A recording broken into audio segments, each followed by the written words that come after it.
The border clash between Israel and Hamas is 3 days old and getting more violent. Israel offered a 3-hour truce this morning, but militants in the Gaza Strip answered with a barrage of missiles. At least one of them was aimed at Tel Aviv. Allen Pizzey is in State Road, Israel, just a couple of miles from the border with Gaza.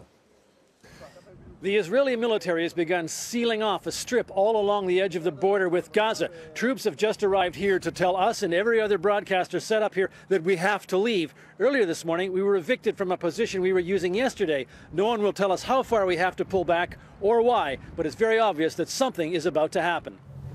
As dawn broke, the extent of the ground forces massing along the border made it clear Israel is preparing for a possible incursion. 16,000 reservists have already been called up. The last invasion was 4 years ago, and analysts say Hamas will be better prepared this time. Israeli warplanes hit Hamas positions in Gaza throughout last night, but it did little to stop the rocket fire that in at least 2 cases almost reached Tel Aviv. Gunboats were also in action. By more or less mutual accord, the shooting tapered off shortly after an official Egyptian delegation arrived in Gaza.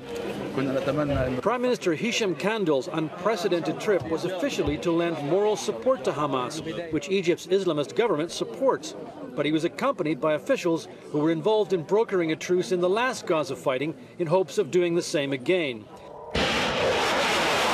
A sophisticated anti-missile defense system that includes both Israeli-developed weaponry and American Patriot missiles intercepted several hundred projectiles fired from Gaza, but by the law of averages, some got through. This family was surveying the damage to their home when fear of another attack sent everyone scurrying for shelter. Civilians are being hit in Gaza too, with at least a dozen casualties, including 6 children reported so far. The 3-hour Egyptian mission had little to offer by way of immediate hope for either side. Kandil called the fighting a tragedy and said he would spare no effort to achieve a truce. The next diplomatic effort will be on Tuesday when UN Secretary General Ban Ki-moon arrives. But between now and then, there may be a lot more that he'll have to negotiate if he wants to get a ceasefire, never mind a truce in this battle. For CBS This Morning, I'm Allen Pizzey on the Israeli-Gaza border.